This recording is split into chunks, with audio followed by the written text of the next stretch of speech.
amarira ya benshi ari invisible, amarira y'ugwaruka rwinshi nta uri karayaraba, bariko barira atakibamira atakibahoza. Hanyuma umwana amaze gukura, birivuga ngo Mose amaze gukura naho afata ingingo. Akiri muto yari sura couverture y'abavyeyi, amaze gukura afata iki? Uko niko bimeze, umwana akiri muto ari munsi ya couverture y'abavyeyi, amaze gukura naho ni wafata iki? Hari igihe umwana ashika ahantu utamwobrija ngo jahagira uko wenyine afata ingingo yiwe. Mwirinde ko muri amutego navuga. Hanyuma icya kabiri ngo mavuge, tugomba ko imiryango amashengero en tant que famille spirituelle mudufashe gukosora amakosa yabereye dans les familles biologiques. Yesu abahezagire. Mwicare urero tugomba twinjire mu mwanya wa kabiri mu kigwa nyezina cyatumye dutegura kigiteramo. Nkuko mwabibonye ku butumire bwanyu, teme y'ino munsi ivuga ngo impact de la famille dans la réussite ou l'échec de la société, canke ico umuryango ushobora gukora mu mahigwe canke mu magorwa mu kibano. Yesu nashimwe. Jewe ngomba ndabahe ngire introduction, ngire intangamarara y'iki cigwa, kandi ndaza kubashikiriza état des lieux, kandi ndabashikirize ni hangiro canke ibyo twashaka gushika ko canke ico twifuza gushika ko muri zinyigisho. Abigisha twarabibahaye, turabaha izo objectif tugomba kwatenya, nizo tugomba gushika kuno munsi. Yesu nashimwe. Yesu nashimwe. Nongeye kubabwira imiryango yose, iyo tuvuga umuryango si umugabo n'umugore, umuryango si umugabo n'umugore gusa, umuryango ni umugabo, umugore, abana. Sininjiye muri definition de la famille, ngira ngo kumbure bashobora kuba hari wabiteguye, ariko siyo nagoma ninjiremo. Nkuko rero mubibona, twarabonye yuko kandi mwese muri ngaha nta muntu numwe atavukiye muki, mwese mwavukiye mu muryango. Kuntu Imana yabigenjeje ntiyashatse ko umuntu, ntiyagombye kurema umuntu umwe, yashatse kurema umuntu murazi ko Imana yaremye umuntu umwe, kuri uwo muntu umwe niho hagiye harakomoka imiryango myinshi. Umuntu wese ari ngaha uko biri kose ntiwatibutse uva mu ijuru, wakuriye he? Umuntu wese ari ngaha nta watibutse ava mu ijuru, twese twakuriye mu miryango niyo turimwo. Hanyuma kandi mwese muri ngaha umuryango nini ya cyane uko mumeze uno munsi, sinzi ko muvyemera. Ibi nuko uko umuntu wese ameze, umuryango ufise uruhara runini ya cyane. Nivyo kuri hari hano ntange ndabereka igituma twabonye ko ari ngombwa ko inyisho zatiye kumwiva tutazi kumbure birihutirwa ko ngomba mvuge mu majambo make manuka. Il ni état des lieux sur la famille. Mbega imiryango y'uno munsi ahenshi imerewe gute? Ibi nivyo tubona, ariko birashobora kuba nivyo tutabona. Murabona umunsi gusumba uko byahoze kera, turiko turabona ko societe yacu iri kiragira ibibazo bidasanzwe, n'amamedia aravyerekana cyane. Aratwereka ibimenyetso vyerekana ko societe y'uno munsi igwaye. Ibyo bimenyetso bigaragarira ku bintu vyugu kwahukana, n'ibintu byuko abantu bariko barashira imbere cyane ibintu by'igitsina, niko no byita révolution sexuelle, ivyo gukorora inda, kwiyerera, ibintu by'ama infidelité conjugale, no kuvuga guhemukiranira, mvuze bya homosexualité mwese muravyumva, glorification de la rébellion. Ibyo ni ibintu bigwiriye muri iki gihe tugezemo. Ndiko ndihuta kumburengira abigisha bari nyuma baza kubisigura. Jewe ngomba ntange état des lieux. Jewe ndiko ndavuga ibihari, sinaje kwigisha ngo ndabisobanura.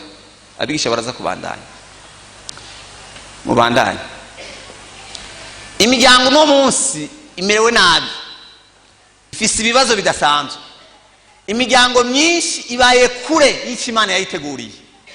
Turaza kubiraba mu ntanga ikivye Imana yari yarateguye ko imiryango yagomba kumera. Abagize imiryango n'abakristo bamwe bamwe no byita tuvuze survivre au lieu de vivre, bitwa ko bariho mugaba survivre au lieu de vivre, yitwa kwiriho mugabita itariho, iri kure cyane y'Imana yari yarateguye mu ntango.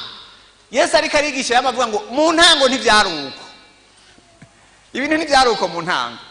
Turavye umugambi Imana yari ifise ku muryango si uw'abantu benshi barimo. Ubuzima bwa benshi b'imiryango myinshi bumerewe nabi, hari ibibazo byinshi, nta mwumvikano uhari byinshi. Reka sinobitebako, abakeneye module murashobora kugira bandanye. Turabona abantu benshi bitwa ko bubatse basa n'ababaye bonyene kandi bitwa ko bagize mugabo akabaho bonyene, nk'aho umenga ntibubatse cyangwa nk'aho umenga babaye hari bonyene. Imiryango myinshi cyangwa ingo nyinshi ntibaronka ubuntu bwo kubana, kandi Bibiliya ivuga yuko babiri baruta umwe. Hajya kuba Imana yabiteguye uko, yaravuze ngo si byiza ko umuntu agirana yibana wenyine. Yari yarabonye ko jewe nyine ntagize nkwiye umuntu anduhura. Ibyo hari wari kabitwigisha kiruhura, kugira ngo abagore benshi bubatse birirwa bararira ijoro n'umurango kubw'imitima. Ndiko ndavuga insensibilité, la méchanceté de leur mari, la méchanceté, l'insensibilité. Kuba insensible burya hari abantu tutokwita ko bari méchant, mugabo bari abantu b'ibitimbe ataco bagize, ataco banezwe naho buti, naho umuntu yotsitara tuvuga ngo mpo kuko ntacagize, agwaye bira hari umbwira kwa pasteur afise ikibazo insensibilité. Umuntu akabaho umenga ari kumwe n'ikikoko ikijyanyi kandi ari muki. Ko muvuze abagabo gusa, nta bagore bameze uko.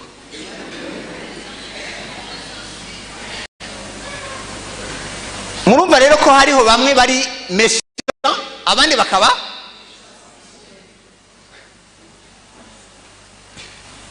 hari umuntu usanga byukura akora ikibi akizi, n'undi muntu akora ikibi atani icyazi mbwa ari insensible, kubwira ngo tiyo ngo byo biragusha je ntacyo ndabi. Mu miryango myinshi bamwe ntibipfuza no gutaha bahejeje akazi, bamwe bipfuza kuguma ku kazi, kandi akazi kago muhira hagomba kubaho kuruhukira. Ariko hariho umuntu avuga ati jewe uko ntaha mfuma ntebera he, mfuma ntebera ku kazi mbeyo aba ariyo nguma, kuko singiriyo ngirana, singiriyo ntaha. Abenshi avuga ati uko ntaha nopfuma. Hariho n'abagabo benshi hakuja muhira mfuma aja guteramira mu kabare, kuko avuga ati singiriyo ngirana, mfuma nza gutaha yagize, kuko ntibashobora guhurira muri salon, ntibashobora kwicarana, ntibashobora kuyaga. Ikibazo nyamukuru nuko ibyo byose biriko biraba abana bacu bariko barabirorera, alors que nos enfants sont des stagiaires. Aba stagiaires dufise mu mazu yacu, nimba mubona umuntu ameze uko ameze uyu munsi arafise aho yabikuye. Muriko muranyumva? Nimba mubona umuntu ameze uko ameze arafise ahantu yabikuye. Abenshi bapfiriye hariya muri cercle familial, niyo yatumye umuntu amera uko amera. Manuka ugwaruka rutari ruki, bafise abavyeyi bazima, benshi babayeho nk'iki. Ibyo bintu muravyumva? Kubaho nk'imfuvyi kandi witwa ko ufise abaki, kubaho nk'imfuvyi kandi witwa ko ufise abavyeyi. Ugasanga umwana byaranse ko yiga atari uko sakenye, mugabo kubera atazi akamaro k'umwana wiwe. Ugasanga aragenda akanywa iza yose, umwana atagira icyo ajya muhira. C'est regrettable. birababaje. Umuntu akarara mu kabare akarya ibishoboka byose, mu kabare agakomanda ibintu byose, muhira baraye bifumbereje. Ils vivent comme des orphelins alors qu'ils avaient des parents. C'est vraiment regrettable. Ibi bintu byose niko ndabibabwira mubone igituma imiryango ikeneye kwitwararikwa. Amarira ya benshi ari invisible. Amarira y'ugwaruka rwinshi nta uri karayaraba. Bariko barira atakibamira, atakibahoza. Kubera twese turi presse, umuntu wese ahanzwe n'ubuzima bwiwe. Ayo marira bariko bayahandi. Umuntu wese yihangiwe ni turagenda ngaho mwibara twasanga umwana yabuze icajya nta uri karamwimvira ko parce que umuntu wese ahanzwe ni mugabo ndababwiza ukuri. Abo bana muri ko murarengana, icyo niho bazo bariko baramena amazu. Kandi uravye neza bazomena ni yiwawe. Taravye neza bazomena ni yiwawe. Kuko twabarenganye tubabona ni menace. Imana dufashe. Abo bana babaye ces enfants vivent dans un déchirement intérieur. Babayeho baratabaguritse indani. Nta ubibona inyuma mugabo indani bariko baratabagurika. Barasambutse. Bari mu magogo abavyeyi benshi batazi. Canke mbere birengagiza. Bamwe rero kubera uko ayo magogo babayemo mu mihira yabo, bamwe bafashe ingingo zimwe zitabereye, bamwe bacitse ibisuma. Biyumvira batereka twibe kugira ngo tugirene. Twibe tugira tubeho uko umuvyeyi ntari karakora ico yagomba, ntari karakora ico yagomba gukora. Abandi baciye bita mu kuja kunywa inzoga n'urumogi, ibintu by'ibiyayura mu mutwe kubera iki barabuze urukundo muki mu bwana bwabo. Nta wabitwararitse, nabo barakeneye kumva ko baca bagerageza kubirondera hanze aho bitari. Nshishemo ikintu kimwe. Mu kwezi kwa12 twagiranye conference n'ugwaruka. Hanyuma mu byo twako turavugana hari ibishoyo twako turababwira ingene umuntu yoba mu mugambi w'Imana by'Imana yamuteguriye. Tubabwira yuko umugambi w'Imana uhera mu muryango. Kandi bivuga yuko Mose akiri muto yazigamwe n'abaki. Abavyeyi baraprotéger destinée ya Mose.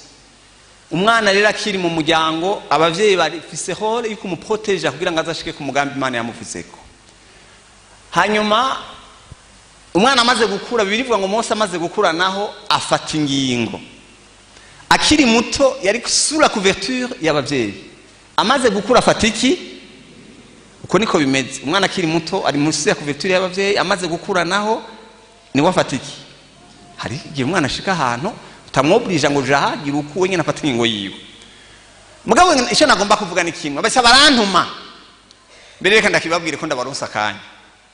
Uwo musa abana baciye bantuma. Cyo barambwira bati izi ngisho duhaye iyo tuduhera abana abavyeyi bacu. Ati kubera abavyeyi bacu twarababuze. Niko muranyumva? Ati twarababuze. Twe turagira ibibazo tukabura uwo tubibwira. Tukabura uwo tuganirira. Tukabura uwo tubarira ikitugoye. Ati rero ingorane bafise bagenda bakaturihira amashuri, bakaduha ivyo turya, bakaduha ibintu bakibaza ngo nibyo dukeneye. Turakeneye uwo tubwira ibibazo, turakeneye uwo tubwira ibitubabaje n'ibitunezereye. Ati twebwe rero ntimuze mu dukondane. Nitwahura n'umutari ngaho mwibarabara akatubwira ati ndagukunda, niwe tuzokwira, niwe tuzogira iki? Ati kuko muhira ntavyo bagize. Mwabavyeyi muri ko muranyumva? Ivyo mutababwiye hari abandi bariko baragira aho mwibarabara.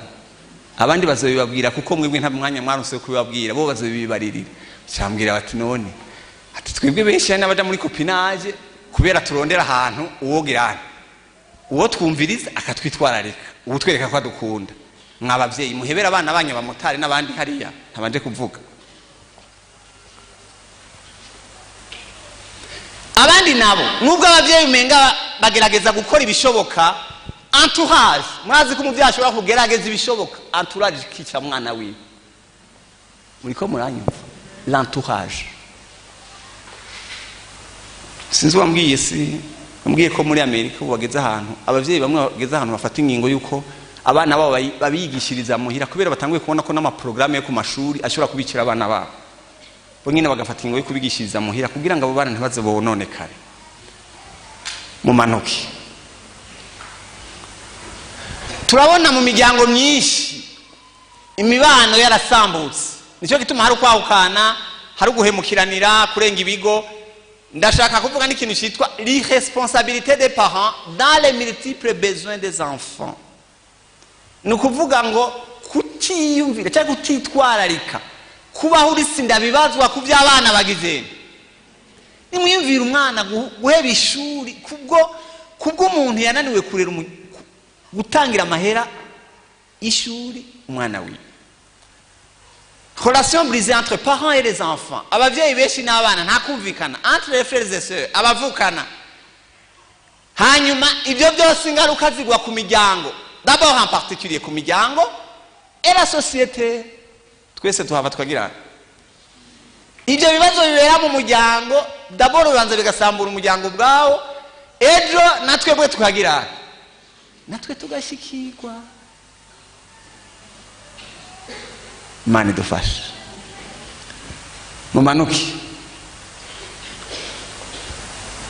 Ubu murabona hari ibintu biriko biragwira ukwawukana kuriko kuremegwa no mu ngo z'abakristo. Hariko harabako abantu bemera ibintu by'uko abantu batandukana. Ndababwira ko kwawukana yagomba kuba, le divorce devait être la dernière option, car au-delà des intérêts des parents, au centre devrait figurer ceux de leurs enfants. Imbere yuko mufata ingingo y'ukuvana mwari mukwiye kubanza kwicarana mukiyumvira muti mbega abana bacu nidutandukana bizogira, mbega abana bacu bizogenda gute? Nibyo ibibazo byo mu miryango bigaruka ejo bizoza kugira ingaruka mu gihugu, mu buzima bwa misi yose. Ndibuka hari umuntu mwegeze kudushingira intahe yari yaravanye n'umugabo, imbere yuko bavana birwa baragwanira muhira, bakagwana bafise akana ako bari baravyaye imbere bagwana kabona. Hanyuma rero mwumva ko kari gato cyane, baragwana bama bariko barakubitana kugeza aho hajyamo n'ibintu byuko bahakwa kwicana. Munyuma rero baravana barahukana, mugabo umwana umwe, uwo mwana wa mbere bari bamufise, Imana irabagirira ubuntu barasura barahura barabana. Imana ishimwe. Mugabo mwabantu mwe mbize ndababwiye hari ibintu wihana ingaruka zavyo kwasigara urazibamo. Iyo ariko arambwira ubu ambwira ati ikibazo dufise uwo mwana twavyaye ico gihe twirirwa turagwana ubu ni wagomba kutwica. Bien sûr parce que nos enfants sont des stagiaires. Na stagiaires bacu tuba dufise mu mazu. Undi yavuze ngo abaprofesseur bakuru abana bafise sabigisha amahari ya mashuri n'abavyeyi babo mu nzu. Nibyo bijya bintu mwingo murakora, nimba abana babona mwingo muragwana nta kindi kimuriko murabaremamwo, ejo nabo bazobari bari abantu. Ingorane rero ni mwaza kuba abashefu bacu nawe zokabo ukabo bana nyine babiri uko ibyo ni ubuca bazezwa amabanga mu gihugu. Nibyo ibyo ni bazoba bagejwe ibikorwa mu gihugu, nibo bakuru tuzoba dufise nimba n'ubu tutabafise. Karagashiyemo ikambandanya. La société actuelle est prête à condamner à l'emprisonnement des personnes qui ont tué des animaux tout en aidant les avorteurs des enfants. Wishi gikoko turagira arapfungwa ariko tugafasha abakoroye iki. Murabona ibyo tugezemo. Wishi gikoko arahanwa mugabo wakoroye inda kagira manuka. Ejo hacu l'avenir est inconcevable pour une société dépourvue de normes morales qui détermine ce qui est bien et ce qui est mal. Ejo hacu hazohameze gute nimba tweko turavyimvira kibibi. Muri iyi minsi murabona kenshi dukunda gushira inguvu ku bintu kwigugu ry'abantu benshi ku gihugu, tugomba guhindura ibintu mu gihugu, tugomba kugira uku muga tukibagira yuko igihugu gihera he. Tunegrije umuryango nta gihugu ejo dufise parce que la famille nico gihugu. Dushobora gushira inguvu mu gihugu muga tweko turashira inguvu he mu miryango. Uyu munsi gusumba uko byahoze birakwiye yuko dushira inguvu cyane kubikwiye les principes bibliques concernant la famille. Mwibuke yuko icyambere cyatumye isigira amagorwa tugezemo n'uno munsi. Ndabibutse cyatangwe gusambuka. Ishengero rya mbere ryasambutse wari umuryango. Byose byavuye ku muryango wa Gizeni. Ibi byose turimo mu isi ni umuryango wa mbere wa Gizeni. Sinzi umuntu yavuze ngo ngo Adamu na Eva baradukwegeye, kanamubwira ntibakosora ibyo wawe nawe ntukwegera abakwirikira. C'est vrai? Turiko turaba mu byo Adamu na Eva baguyemo, ariko natwe reka turaba bakurikira ko batazogwa mu byo twa.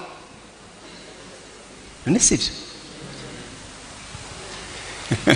Manuki. Ikibabaje n'abantu b'Imana mwicaye aha. Hari abakirisu kandi bima muri iki gihe tugize recensement bw'abapagani baratugora gutora. Abantu bose n'abakirisu bafite amashengero batondamwo mubwiye ngo nturumukirisu yo gutwara mu isentare. Malheureusement, même les familles chrétiennes nazo nyene ziri en proie à l'autodestruction car elles ont souvent manqué à s'opposer à cette vague dangereuse. Niyo migango yitwa ngo niyabaki. Ngo niyabakirisu naho nyene ni kibazo kirekire. Plus que jamais abakristo bagomba barakeneye kumenya uruhara rw'umuvyeyi bace batangura kubishira mu ngiro. Turaza gusaba uwo twabitumye abitwigishe neza tumenye uruhara rw'umuvyeyi. Ntidukora amakosa nk'ay'abavyeyi bacu bagize bakoze. Nimba abakristo imiryango y'abakristo nk'abavyeyi b'abakristo batahuye cyangwa bagashira mu ngiro ibi bintu bisabwa bihuye n'iki jambo ry'Imana rivuga, bazoshobora kuba hejuru y'ibiriko biraza kandi bongere barere abana babo mu buryo buhimbara Imana, peu importe la culture et les circonstances. Manuki. Ikibazo dutegereza kwiyumvira nk'abantu b'Imana. La question à laquelle nous devons répondre en tant que parents chrétiens, nk'abakristo bari ngaha. Nukumenya yuko twebwe turiko turatera ibiti bizokingira nos générations futures. Nibyo. Bikabikiza ububushi canke uyu muriro uri kurategwa nuko ariko haraza ama valeur agwanya ubukristo. Des mondes opposés à Christ. Mbega turiko turatera la bonne variété d'arbres où laissons-nous nos enfants complètement exposés. Turiko turakora ikinatu kugira ngo tugwanye ibyo twabonye canke ibihari nk'abakristo. Abigisha muze kubitwigisha neza tubitahura ibi bintu kugira ngo turabe ko twogwanye ibi bintu. Mubandanye. Birababaje kubona amazu menshi y'abakristo uyingiye musanga arimo amasalo meza, des salons ministres, féminines de confort, d'objets d'art. Wagisebre muraneze guravye ibintu bihari, des postes de télévision bigezweho. Mugabo gasanga abana bariko bararaba ibintu batazi yo biva niyo bijya. Motife ngo murabasirimu, abana murabarihira amabuke kugira ngo barabe n'importe quoi. Mugabo ntimuramenya ko amaso ari porte d'entrée y'ibintu byinshi cyane. Nibyo. Kusanga abana imisi yose nzi umwana yahora aryama kararagwana batumwijiro akatwibitana imigere naho bari kumwe nawe ni yama filme y'ibikoko n'abagwana birirwa baragira n'ibindi byinshi ntabanje kuvuga. Mais où la parole de Dieu, mugabo gasanga muri izo nzu ijambo ry'Imana ntihagira namba. Niyo hageze gusenga bisha tuvuga ngo hagira usenga muri maki. Kubera turagizene. Twarusha. Kibazo waruhijwe niki? Urero ni hagira umuntu asenga muri maki ibindi byose nce tumadora Yesu yavuze ngo imbwebwe zirafise iki? Ibiguruka birafise? Mugabo umwana w'umuntu yarabuze hagirana. Ibindi byose bikaronka umwanya. Usanga turafise umwanya wa WhatsApp ijoro ryose. Turiko turacacinga nta kindi kintu turiko turakora hageze gusenga hagira usenga muri maki uwo n'uwina nasacibuka no gusenga abandi bukarabaye. Si nos maisons ne sont pas différentes de celles des inconvertis qui nous entourent, nimba inzu zacu ataho zitaniye n'iz'abandi bo hanze turi kumwe, nous vivons dans un échec par rapport à nos responsabilités en tant que famille chrétienne.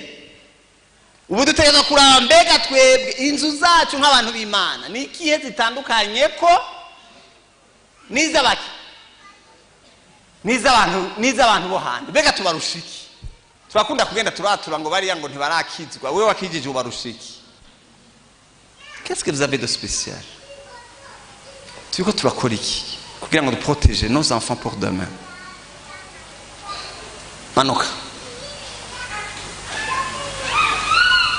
ahandaza ko baraza kuhadushikira ko ngira ngo Bibiliya iravuga yuko umuntu ashobora kwitwarira ku muryango wiwe asumbye ububi abaki. Ko mutavyemera ivyo mvuze, umuntu atitwararika iki umuryango wiwe asumbye ububi abo hanze abatizera. Ntuze wirukana amabibiliya mu rusengero mu muryango utazi ko umwana yariye. Byo ntibibaho ugasanga umuntu kuva saa moya y'igitondo ari mu rusengero gusha saa 4 z'ijoro, abana bakabaho nk'imfuvyi kandi bafise abaki motife ngo muri mu bikorwa vy'Imana. Ntibibaho, ntibishoboka. Igikorwa cy'Imana turaza kuraba ordre de priorité. Hari il faut ko mwitablisa ama priorité. Iyo nari kuvuga ikintu cy'ama priorité, ubwa mbere haza Imana, ubwa kabiri umuryango, ubwa gatatu ibindi byose. Ishengero riza ubwa gatatu imbere y'iki? Ko mutinye kubivuga, mutinye ko babahagarika. Ishengero riza ubwa gatatu, hatangura Imana, hanyuma iki? Ntutoze guhenda abarongozi ngaha ngo uriko urakora ibyo ukora mu muryango wasize uparanganije ibintu biba. Sinzabona nari ndi gihe kimwe ndi hariyo ruguru, umugabo araza arambwira umugore bari bavuye kuririmba ngati, ntubone ngo twaririmbye ha twavuye muhira nkubise.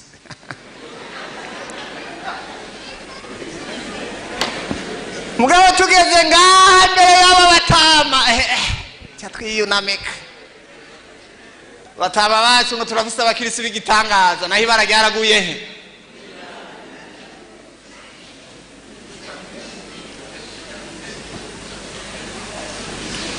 Musi umwe nari mu Rwanda, umupasiteri wahatubwira ikintu kigeze kubaho.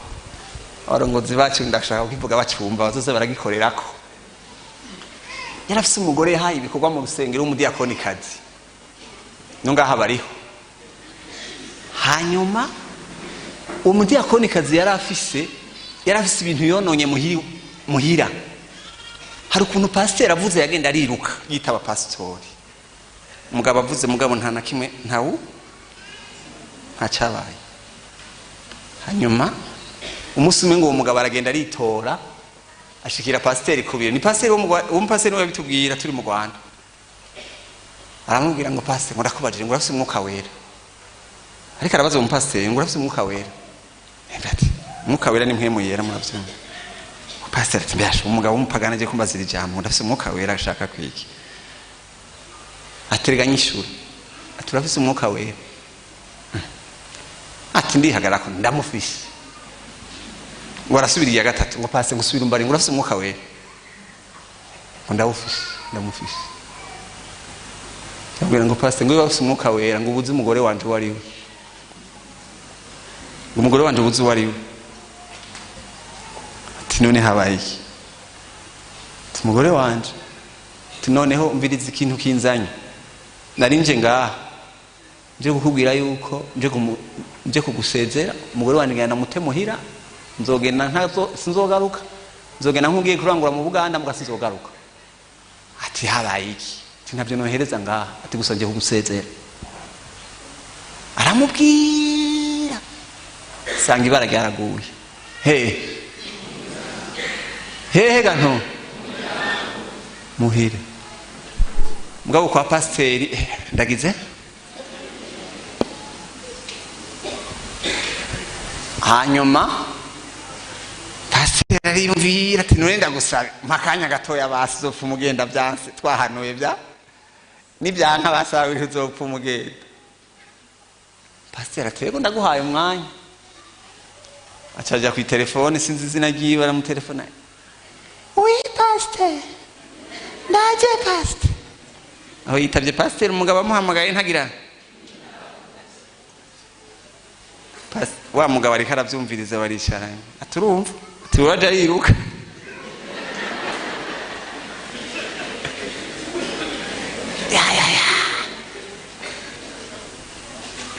hanyuma pasiteri Imana iramuha ubwenge bwinshi, Imana ibahezagire, yarabahaye ubwenge kandi Imana ibubagwirize.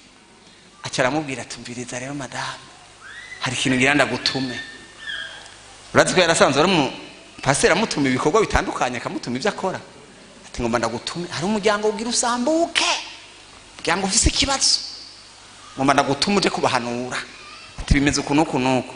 Imana iragendera wa mudamu, imugendeye acabwira pasiteri ati pasiteri, imbere y'uko ntuma naje niko bimeze.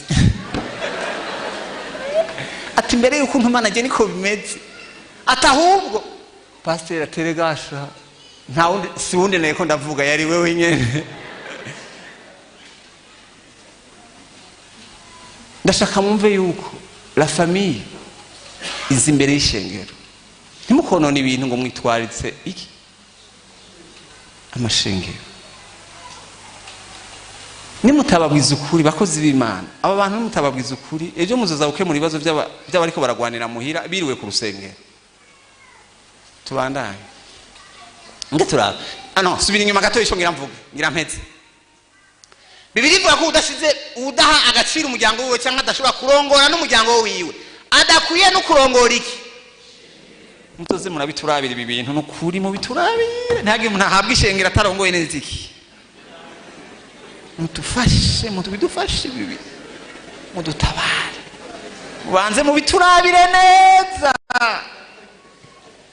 Gusa urumva ikibazo dukunda kugira nuko abagore b'abarundi kazi murazi gukenyerera, naho byo batakigenda uti basha aho ko basiba kumusengera reka ngirene.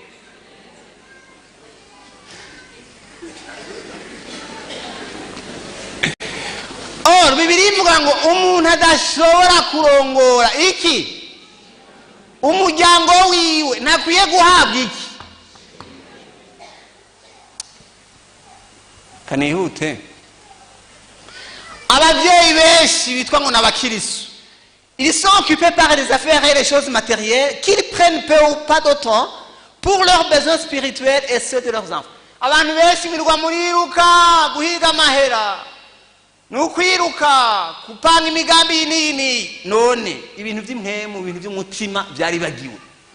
Munakibagira ngo ariko arondera amahera, mugabo ntari kararondera gufasha umwana kugira ngo azove mu kintu cy'Imana, azove mu kintu cy'ikimazi. Ababyeyi benshi bereka abana babo ko ibintu by'umubiri bifise agaciro gusumba iby'Imana, kandi ko iby'Imana ataco bimwe, ari ibintu accessoire, ibintu byo gufata ibindi byagizene, ibindi byahetse. Ntituriko turabiha agaciro, tuzobakuramo ikintu batwego turabiha agaciro, baraza kubitubwira neza. Mubandanye. None biratangaje ko abo bana batigeze bahabwa indero, education spirituelle bakiri bato. Biratangaje ko nibamara gukura bazohindukirira isi, bagaca bagomba bagaca batakaza inyota y'iki y'ivy'Imana. Nitwe twabibagize, ntitwabibamenyereje bakiri. Bibiri ivuga ngo toza umwana wawe indero akiri, namara gukura ntazogira. Bavuga ko umwana ameze nk'ibumba, ibumba ryoroha rikirivuye mu kuzimu rigitose, uko umwanya uhera niko rigirana, ko riguma. Umwana ni nka argile, l'argile rero uko kivuye mu ntuzi bicoroshe, mugabo uko umwanya uhera. Murabonera abana bacuza kurondera kubagira abantu, imyaka yabo yaraducitse tutakibagarura. Turashobora kuba okipe cyane kurondera gufasha abana bacu mu bintu by'umubiri, kubarondera ibibanza mu isi, muga tukabibagira ibikwiye gufasha imitima yabo, tutigera tubarondera umwanya ukubaha iby'impemu. Mubandanye. Biranashoboka ko usanga umubyeyi yirirwa kwigisha ijambo ry'Imana kubo hanze, iwabo atagira, usanga ni pasiteri ahandi, muhira atari. Barambabarira batama turi kumwe hano, ariko ibi birashobora gushika mugasaba bari ngaha, muga birashika. None bituvuze sivyo? Umuntu akirirwa kwigisha abandi, urumva akananirwa umuryango wiwe. nabibutse ikintu kimwe, gukorera Imana bihera he? Gukorera Imana bihera mu nzu. Dutegerezwa kuba maso kuraba, garder notre propre vigne avant de garder les vignes d'autrui. Mbere yuko kuraba umuzabibu w'abandi ubanza uraba he? Abakozi b'Imana ndaza kukivuga mu kanya mu objectif. Abakozi b'Imana muteza kubera amaso politike y'umugabo witwa Farao igihe Abisirayeli bava muri Egiputa. Yavuze ijambo rivuga ngo nimugende mwe ngo musigiye. Niko yababwiye ati ndabarekuye muga mugende. Gabo bashe nimwe abasiga bonyene muzogaruka kubatora iyo mwabasize. Tubwire muzobandana. Bizobatesha umwanya muremure. Un hôtel familial doit être dressé car le père de la famille doit jouer, Joseph Simwanya kubisobanura, umuvyeyi yagomba umupapa, umupère, umuvyeyi serugo yagomba kuba gukora akazi ku sacrificateur, prophète et roi pour sa famille. Ngira ngo ntamanya kubisobanura ibyo. Tubandane.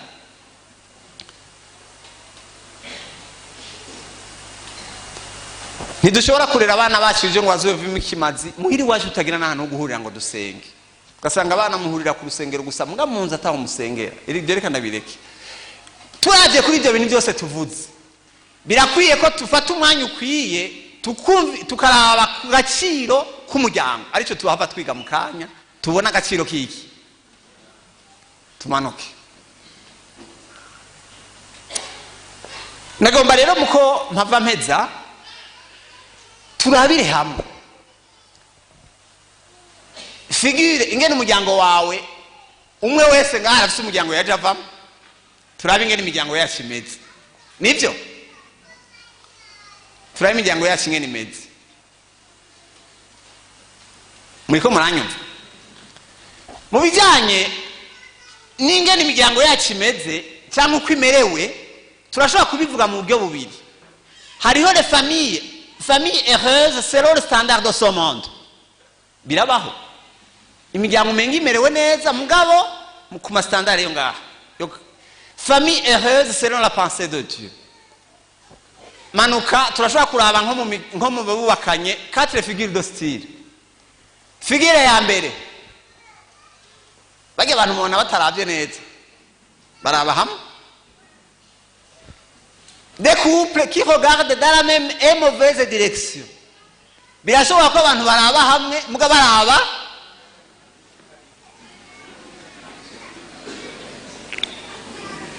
ibyo bintu ndiko ndababwira nibyo. Abantu bashobora kuraba hamwe muga baraba habi. Bagahuriza inama ku kintu kimwe kandi ari kibi. Basanga vraiment mu kabare bibira yo saa 8 z'ijoro muga vraiment n'ubutemvye undi hagendera mu vyura. None abantu ibi akagira umuntu azokubita ikofu wundi n'ukuri nta n'ikibazo bifitaniye mugabo bose tout droit dans l'enfer. Bibiri tubwira abantu babiri yitwa Ananiya nani ni famille bahurije inama ku kintu kimwe kandi kibi. Hari imiryango no mu bantu bitwa ngo n'abakirisu bafundika inama mbi bakazigirana. Quelquefois hari gihe imiryango itabagwa na divergence. Hagafuma haboneka kuvuga ati oya. Hagafuma haboneka ikivyura ikindi. Usanze umugabo n'umugore bose bahurije ku nama mbi akabura na kimwe kivyura. Cyo si kibazo. Guhuriza ku kintu kimwe kandi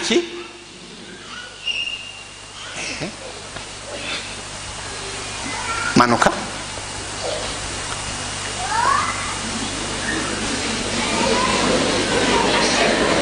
Ni munkondane ngo nazanye amafoto yanyu sine yaronse.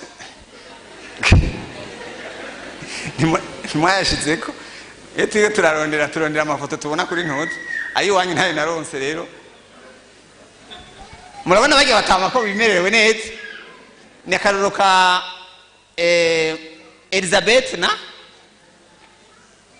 na Zakariya. Yari famille bavise hangiro rimwe kandi giza. Muriko muravyumva? Nabantu babaye mwisi bafise une mission. bafise iyo bariko barakorera Imana bahuje umutima n'iki n'inama bavuze ati uyu munsi ngomba gukorera Imana dépense barazisangira umugore ntasigaye aridoga barahuriza abo bantu si sawa ndabifurije uwo muryango mwese Imana ishimwe abantu muhurije hamwe muga mufise iyo muko muraje abantu nyene umugabo ajya kuvuga ubutumwa madamu agasigara ku mavi ariko aragira hano ariko aramusengera agarutse bagafuka amahano bagashima Imana bati ibikorwa by'Imana byagenze gute kandi uwo numvise umugabo bamutumira agaca agenda agafata impuzu z'umugabo akaraba ahantu azita kugira ngo ntagire ariko navyo birashobora no gutegwa nuko n'uwo mugabo nawe nyene hari ukuntu abikora uko utariko yagiye batabiyaze neza atashira agashashika kemeye abadayimoni gusa ngo izimwe mwemombe sawapi shobora gusanga nawe hari ibintu tatunganije neza bajya abantu vrema barigize mwese murabizi inkuru y'abo bantu murayizi Imana ishimwe mumanuke simbaza kuvuga amakomantere hariho undi muryango rero tubona hajya bajya abantu murabona yuko ari abantu mwaraba hariya s'il vous plaît muri Bibiliya baratubwira umuntu yitwa Nabali nani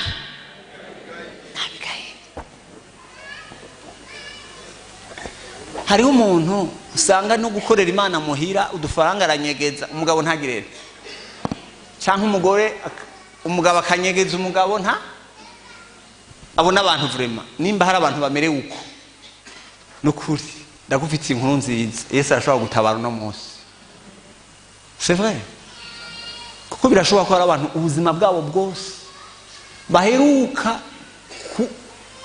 guhendana ko bakundana baki muri fiançailles ubuzima bwabo bwose ni kurya mumbwiza ukuri umuntu amerewe kujya ko kugwara estomac ari gitangaza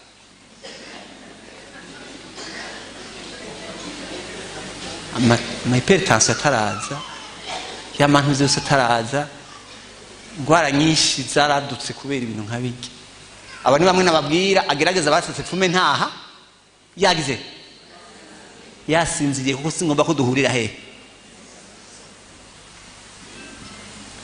tumanuke hariho abandi bantu rero bo bijuru ryabo rigarukira ngaha barirabanira abo nyene ego vraiment barirabanira ntibagira iyo bagira ntibagira iyo baje nta programme bafise kandi vraiment bimerewe neza mugabo nta yerekwa bafise y'ubuzima ntibagira iyo baja nta programme bafise bironka ibiharagi n'umuceri bakarya biragize nibajya murabona ko bikundanira umutwaro wabo n'ivyahe ugarukira ntayerekwa bafise nta vuga ati mangeons et buvons car demain nous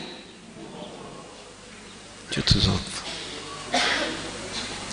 manuka ngira mpeze alors nagomba muko mpeza ndababwire intumbero dufise muri iki giteramo twateguye muri zingisho twateguye mbe tugomba gushika kuki ubwa mbere hariho public cible abantu twatumiye cyangwa abantu bose twifuje ko baha abantu cyo bita public cible abantu bo kwigisha ni bande hariho d'abord imiryango muri rusangi navuze ko imiryango muri rusangi harimo bose harimo abagabo abagore n'abana turashaka yuko abantu bamenya icyo umugambi Imana yari ifise mu gushiraho iki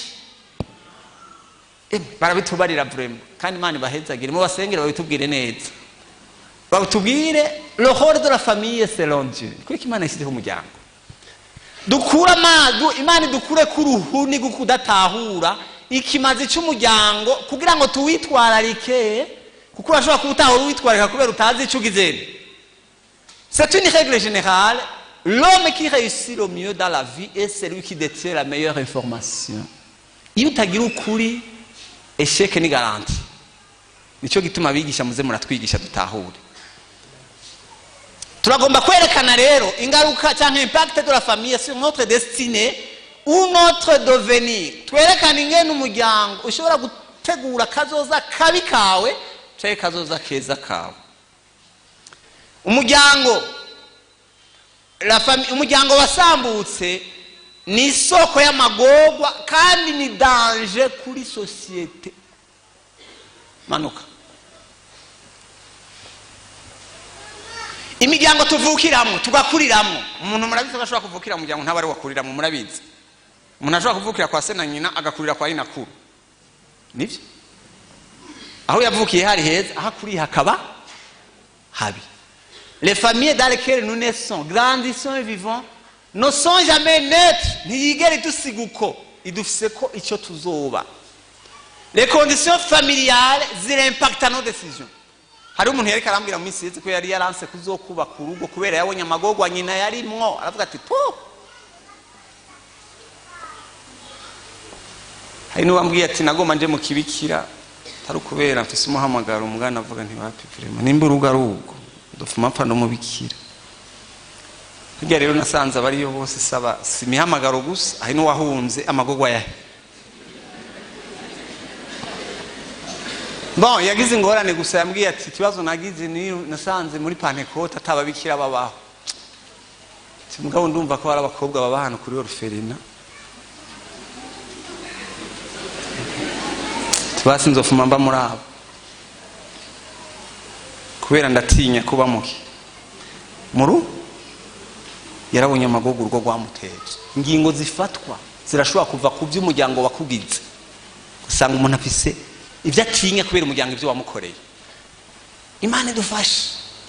Bibiliya tubwira ko Mose yafashe ingingo nziza kuko yarezwe na Jochebed yavuye ngo allez-le pour moi, uzumurere umunderera. Yarereye Imana, babyeyi murerera Imana. Nibyo ya izijya ngingo ni hehe Mose yakuri icyemezo cyo kuvuga ati jewe ndemeye kuja gucokoranwa niki.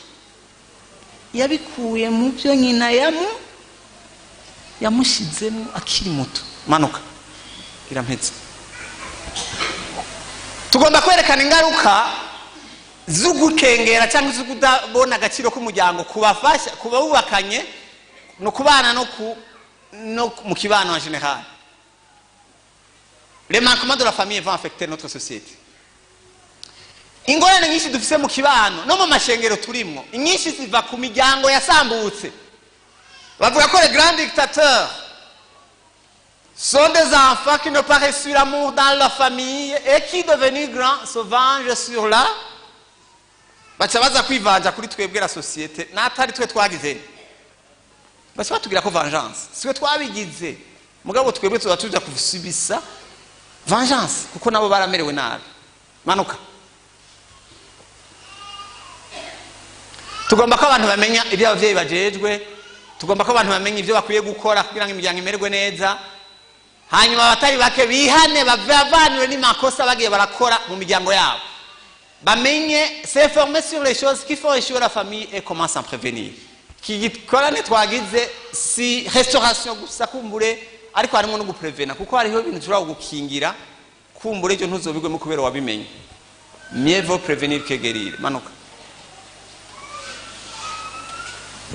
Imiryango iyo turiko turavuga harimo nabubatse abagabo n'abagore, turashaka ko mumenya ko kubana neza kwanyu kuzogirira neza imiryango yanyu.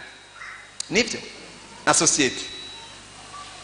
Kubwira abantu kumenya ko babantu ariko ngo bavuge hajya encourager ces sœurs qui ont été blessées à reconnaître leur état de blessé et son impact négatif sur la famille et sur la société. Murabona hari gihe abantu bubakana batazinanye.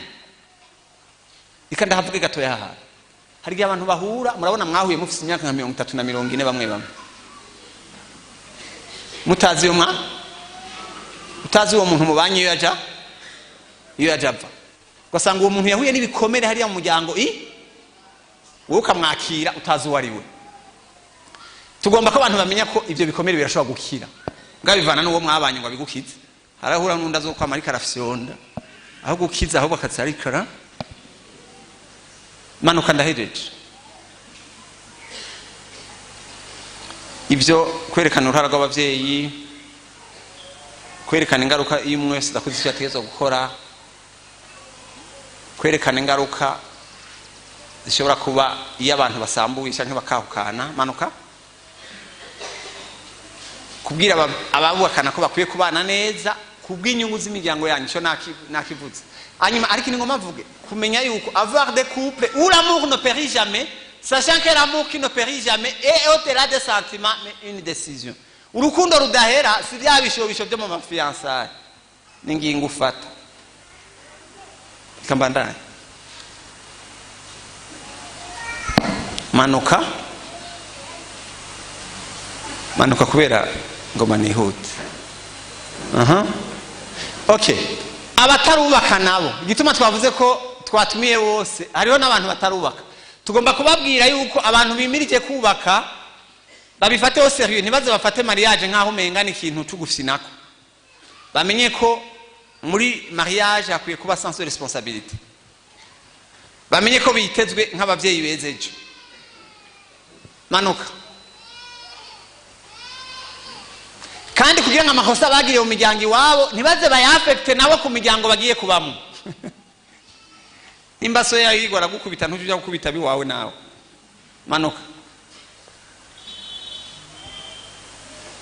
Manuka ntacu nda ariko ngoma nshike ko ujya ku kantu ka nyuma ku bakozi b'Imana. Rero niho ngoma shiki tugomba kubabwira nakivuze kare ko umuryango ariko shengero rya mbere. Mwirinde ko muri amutego navuga. Hanyuma icya kabiri ngoma mvuge tugomba ko imiryango amashengero en tant que famille spirituelle mudufashe gukosora amakosa yabereye dans les familles biologiques. Nibyo nimba umwana yakuze mu muryango bamujya umutima bamubwira ko atacamaze, nimba tuje mu rusengero nimutubwire ko ari cyo tumaze, twumva agaciro tuje he.